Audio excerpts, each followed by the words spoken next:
Hello everyone, so let's start with the explanation of lesson number 5 acid, bases and salt.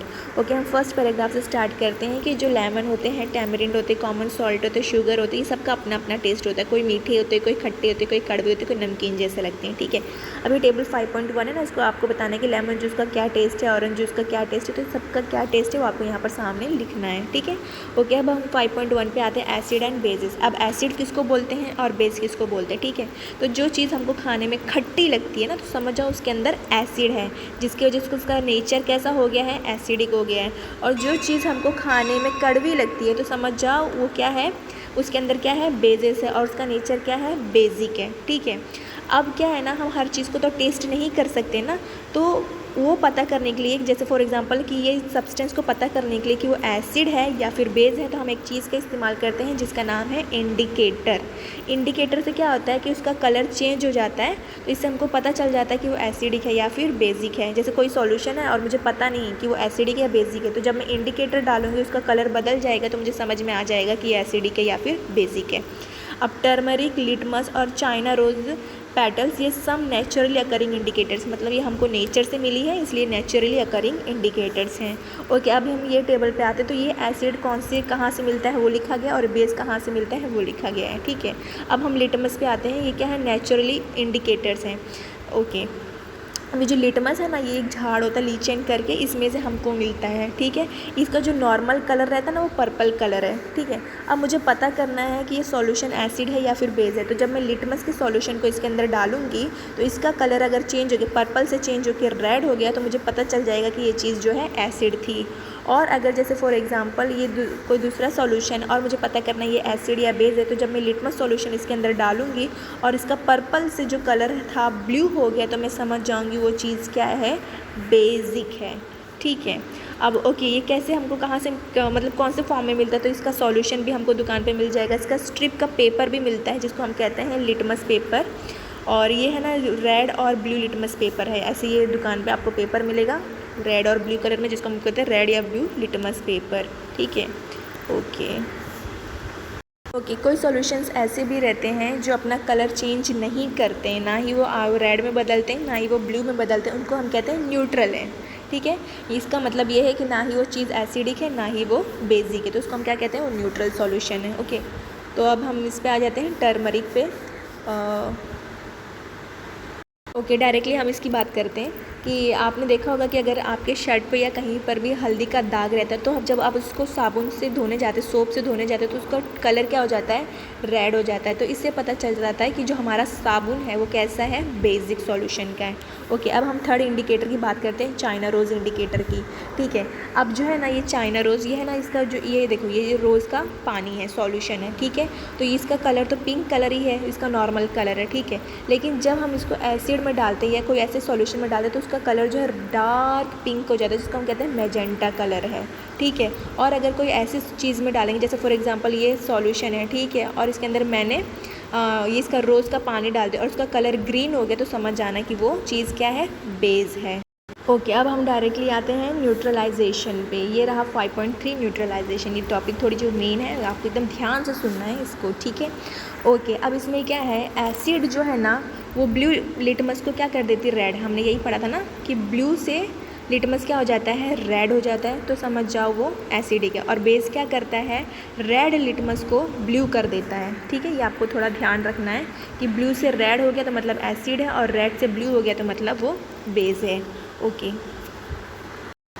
Okay, तो मैं बता देती हूँ हम यहाँ पर क्या यूज़ कर रहे हैं। एक तो हम हाइड्रोक्लोरिक एसिड यूज़ कर रहे हैं क्योंकि वो एसिड है, और दूसरी चीज़ हम यूज़ कर रहे हैं सोडियम हाइड्रोक्साइड, वो बेस है, और तीसरी चीज़ हम यूज़ कर रहे हैं इंडिकेटर जिसका नाम है फिनोल्फ्थलीन। ठीक है, ओके, तो मैं क्या करूँगी, ये जो कांच की चीज़ है उसको हम कहते हैं टेस्ट ट्यूब। टेस्ट ट्यूब के अंदर जो है ना मैंने हाइड्रोक्लोरिक एसिड डाल दिया है। ठीक है, और उसके बाद मैंने उसके अंदर 2 से 3 ड्रॉप जो है मैंने उसमें फिनोल्फ्थलीन डाला है। ठीक है, अब फिनोल्फ्थलीन डाला तो और टेस्ट ट्यूब को मैंने हिला दिया, तो क्या रहता है, तो भी वो कलरलेस ही रहता है। फिर जैसे ही मैं धीरे धीरे इसके अंदर सोडियम हाइड्रोक्साइड मतलब बेस डालूँगी तो धीरे धीरे इसका कलर जो है क्या हो जाएगा, पिंक कलर हो जाएगा। ठीक है, तो इससे क्या पता चलता है कि मतलब जब एसिड था और मैंने उसके अंदर फिनोल्फ्थलीन डाला था तो भी उसका कलर कलरलेस ही था। ठीक है, लेकिन जब मैंने बेस डालना स्टार्ट किया तो उसका कलर क्या है, पिंक बन गया। मतलब फिनोल्फ्थलीन इंडिकेटर जो है क्या पता करता है कि बेस का कलर क्या हो जाता है, पिंक हो जाता है। ठीक है, तो इससे हमको पता चल जाएगा कि वो बेस है। ओके, यहाँ पर एक चीज़ बताई गई कि व्हेन एन एसिड सॉल्यूशन, ठीक है, जब एसिड सॉल्यूशन और बेस सॉल्यूशन को हम मिक्स करते हैं मतलब सेम अमाउंट में, जितना एसिड था उतना ही हमने बेस ऐड किया, तो क्या होगा कि एसिड की जो खासियत रहती है ना या प्रॉपर्टी रहती है वो डिस्ट्रॉय हो जाती है, ख़त्म हो जाती है। ठीक है, तो उससे क्या रहता है कि मतलब जो हमको सॉल्यूशन मिला है वो ना एसिड ही रहता है ना बेस रहता है। मतलब अगर हम सेम अमाउंट एसिड डालेंगे और सेम बेस डालेंगे तो क्या हो जाएगा, एसिड का असर भी ख़त्म हो जाएगा और बेस का असर जो रहता है वो भी ख़त्म हो जाएगा। तो मतलब वो चीज़ क्या हो जाती है, न्यूट्रल हो जाती है। इसके साथ साथ क्या होता है कि जब टेस्ट ट्यूब को तुम पकड़ोगे ना, जब दोनों चीज़ न्यूट्रल होती है तो थोड़ा सा आपको टेस्ट ट्यूब जो है गर्म लगेगा, हीट होगा। तो इससे पता चल जाता है कि हीट जो है उसके साथ मतलब ये रिएक्शन का होते होते हीट भी बनता है। ठीक है, अब न्यूट्रलाइजेशन रिएक्शन में क्या होता है, एक नई चीज़ बनती है कि जब एसिड और बेस न्यूट्रलाइजेशन होते हैं ना, मतलब दोनों का जब असर ख़त्म होता है तो एक नई चीज़ बनती है जिसको हम कहते हैं सॉल्ट। ये सॉल्ट है या तो शायद वो एसिडिक भी हो सकती है, वो बेसिक भी हो सकती है, या फिर वो न्यूट्रल इन नेचर भी हो सकती है।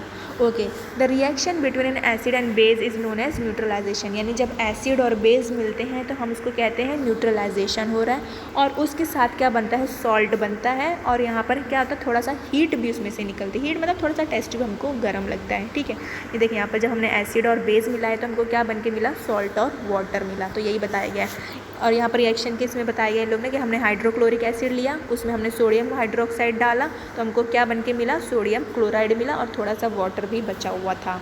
ठीक है, अभी 5.4 हम देखते हैं, न्यूट्रलाइजेशन इन एवरीडे। जैसे फॉर एग्जांपल अगर कहीं ज़्यादा एसिड हो गया तो हम उसको न्यूट्रलाइजेशन मतलब उसका असर बेस डाल के हम उसका असर कैसे ख़त्म करते हैं। तो इन डाइजेशन, जैसे फॉर एग्जांपल हमारे पेट में तो थोड़ा बहुत तो एसिड रहता ही है फूड को डाइजेस्ट करने के लिए, लेकिन अगर ज़्यादा एसिड हो जाएगा तो हम क्या करेंगे, तो उससे ज़्यादा एसिड से क्या होता है, थोड़ा जलन होता है, थोड़ा दर्द होता है। तो उसके लिए हम क्या लेते हैं, यहाँ पर मिल्क ऑफ मैग्नीशिया लेते हैं। ये थोड़ा बेसिक रहता है, जिसकी वजह से क्या होता है, हमारे पेट का एसिड जो है ना थोड़ा सा उसका मतलब एसिड का असर ख़त्म हो जाता है। मिल्क ऑफ मैग्नीशिया लेने से हमारे पेट का जो एसिड रहता है ना वो क्या हो जाता है, उसका असर क्या होता है, ख़त्म हो जाता है। तो मतलब न्यूट्रलाइज़ कर देता है वो। ठीक है, अब एंटीबाइट, जब हमको चूटी काटती है ना तो हमारे बॉडी के अंदर वो एक एसिड डालती है जिसका नाम है फॉर्मिक एसिड। तो अब क्या होता है, तो वहाँ पर थोड़ी इरिटेशन होती है, जलन होने लगती है। तो हम क्या करते हैं, वहाँ पर क्या रब करते हैं, बेकिंग सोडा को रब करते हैं, क्योंकि ये क्या है, बेस है। तो इससे क्या होता है कि जो चींटी का एसिड का असर रहता है वो बेस की वजह से क्या हो जाता है, न्यूट्रलाइज हो जाता है, मतलब उसका असर ख़त्म हो जाता है। ओके, अब सॉइल ट्रीटमेंट, सॉइल के लिए क्या है कि प्लांट्स ना ही अच्छी बहुत, अगर मिट्टी बहुत ज़्यादा एसिडिक रहेगी तो भी नहीं उगेंगे, या मिट्टी बहुत ज़्यादा बेसिक रहेगी तो भी नहीं उगेंगे।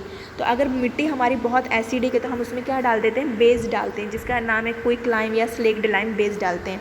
और अगर बेस है तो हम उसके अंदर क्या करते हैं, ऑर्गेनिक मैटर डाल देते हैं, जिसकी वजह से क्या होता है, हमारी मिट्टी जो है थोड़ी न्यूट्रलाइज हो जाती है। ठीक है, ओके, फैक्ट्री वेस्ट। अब हमारी फैक्ट्री में जब वेस्ट बनता है, ठीक है, कंपनी में जो सब गंदगी बनती है तो उसमें बहुत एसिड रहता है। अगर हम यही एसिड डाल देंगे पूरा पानी में तो क्या होगा, मछलियाँ पूरी मर जाएंगी। तो एसिड के असर को ख़त्म करने के लिए हम उसके साथ क्या मिक्स करते हैं, बेस को मिक्स करते हैं। तो एसिड का असर ख़त्म हो गया, तो अब हम वो चीज़ को, वो कचरे को थोड़ा सा या वो वेस्ट को हम थोड़ा सा पानी में डाल सकते हैं। ठीक है, I hope you have understood the lesson. Thank you.